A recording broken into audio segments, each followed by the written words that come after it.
जय जगन्नाथ मंडळी, मी संतोष गोसावी आपल्या सगळ्यांचं पुन्हा एकदा स्वागत करतोय जगन्नाथपुरीवरून. आता आम्ही फायनली पोहोचलो आहोत जगन्नाथपुरीला, ओडिशामध्ये. आणि हे माझ्या तुम्ही जे बघताय हे जगन्नाथ मंदिर आहे. आणि आता आम्ही चालतो आहोत जगन्नाथ मंदिर दर्शनासाठी. तर मंडळी तिथे आतमध्ये मोबाईल वगैरे काही आपल्याला अलाउड नाहीये, तो ते सगळं आपल्याला इथेच रूमवरती ठेवून जावं लागेल.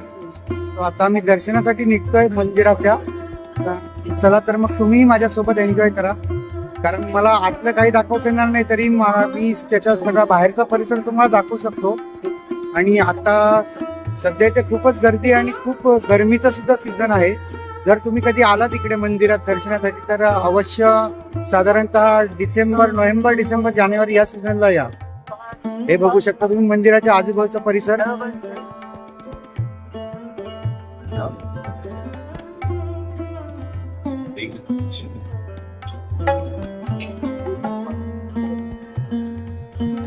हे बघा, हे जे समोर बघता हे सगळं मार्केट एरिया आहे. छान असा परिसर आहे. खूप म्हणजे पॉझिटिव्ह वेव्स तुम्हाला इथे मिळतात आल्यावरती. जगन्नाथ मंदिर,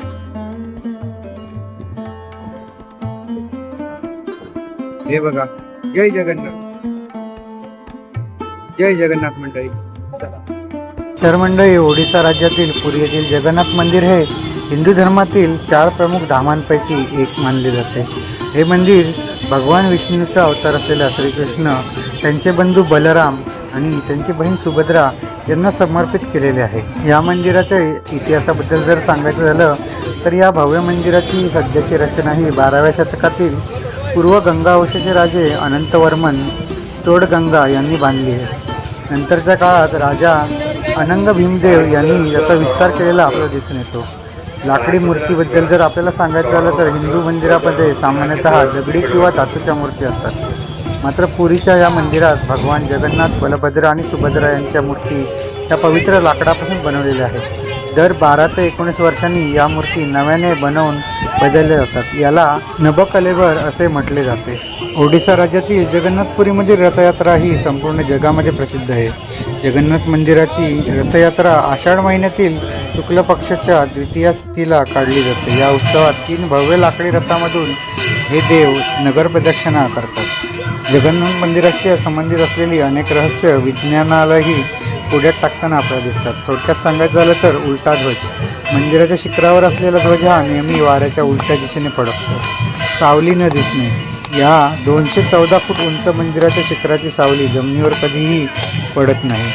ध्वनी नसलेला परिसर, म्हणजे मंदिराच्या आत जेव्हा आपण प्रवेश करतो तेव्हा बाहेरच्या समुद्राच्या लाटांचा आवाज पूर्णतः बंद होतो. पक्षी न उडणे. मंदिराच्या घुमटावरून पक्षी किंवा विमानं उडताना आपल्याला दिसत नाहीत.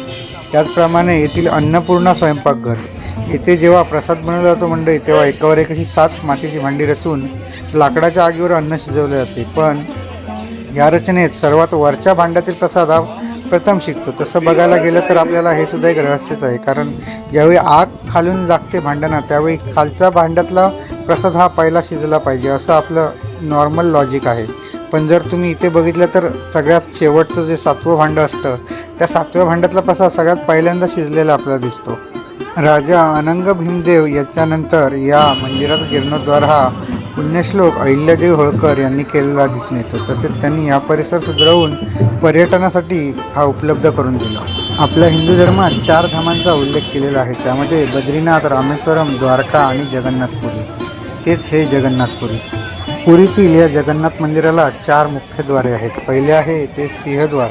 हे पूर्व दिशेला मुख्य दरवाजावरती आहे. याच्या दोन्ही बाजूला सिंहाच्या भव्य मूर्ती आपल्याला दिसतात.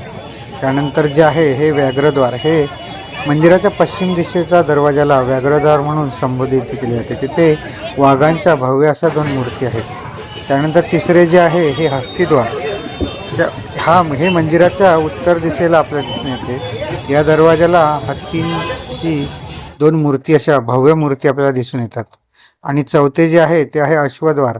हे मंदिराच्या दक्षिण दिशेला, अश्वद्वार म्हणजेच घोड्यांचे द्वार म्हणून हे ओळखले जाते. इथे घोड्यांच्या भव्य मूर्ती आपल्याला बघायला मिळतात. मंडळी, तुम्ही जर माझ्या चॅनलवरती नवीन असाल तर नक्की माझ्या चॅनलला सबस्क्राईब करा, लाईक करा, शेअर करा आणि हो कमेंट करून सांगा तुम्हाला हा माझा व्हिडिओ कसा वाटला. आणि जर यापूर्वी तुम्ही या ठिकाणी गेला असाल तर अवश्य कॉमेंट करून सांगा तुम्हाला आलेले अनुभव. धन्यवाद मंडळी. जय जगन्नाथ.